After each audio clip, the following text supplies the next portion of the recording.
Béatrice et Laurence nous emmènent chez elles, au cœur d'un quartier populaire de Liège. Le couple habite dans cette maison. Enfin, elle est devenue celle-ci après plusieurs mois de travaux. Une métamorphose totale impressionnante et un chantier mené en famille. Laurence est décoratrice, son beau-frère Philippe est architecte. Leur idée, faire d'une maison ouvrière un mini-loft sur 2 niveaux qui donne une impression d'espace. Ici, avec une largeur de 5,30 m en moyenne, il a fallu trouver des astuces. Et l'astuce, était très simple, c'était d'ouvrir très fort la façade arrière.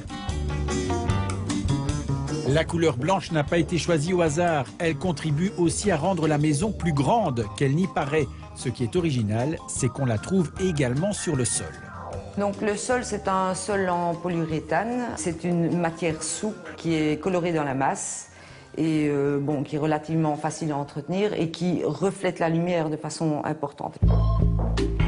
Et pour casser le blanc, ce brun très particulier, c'est un brun rouille. Et il n'a jamais aussi bien porté son nom.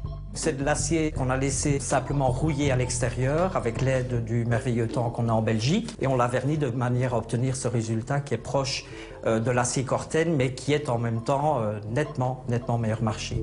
4 fois moins cher, une économie bienvenue dans cette rénovation où chaque euro investi a été mûrement réfléchi.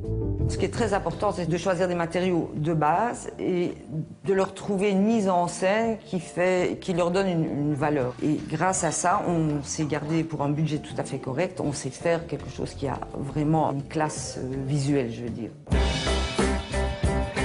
Un espace totalement ouvert, c'est beau quand c'est rangé. Pour contourner cette difficulté, les propriétaires ont truffé la maison de placards et d'astuces rangement, comme la cuisine, qui disparaît totalement. Il fallait absolument que ce volume respire, donc il fallait créer un maximum de rangement, sinon ça allait être beaucoup trop chargé vu qu'on a une surface très limitée, on a 99 m² hors tout. Au retour des beaux jours, quand la maison devient alors vraiment trop exiguë, les 2 terrasses offrent des plaisirs différents, de l'ombre au rez-de-chaussée et du soleil à l'étage. Après 2 ans de vie dans ce mini-loft, les propriétaires sont convaincus d'avoir fait les bons choix. C'est vraiment super bien parce que, je veux dire, il y en a une qui est en haut, l'autre qui est en bas, on se parle. Effectivement, il faut pouvoir vivre en écoutant l'autre vivre aussi. Et c'est là notre facilité, notre bonheur. Un bonheur qu'on souhaite encore durer très longtemps.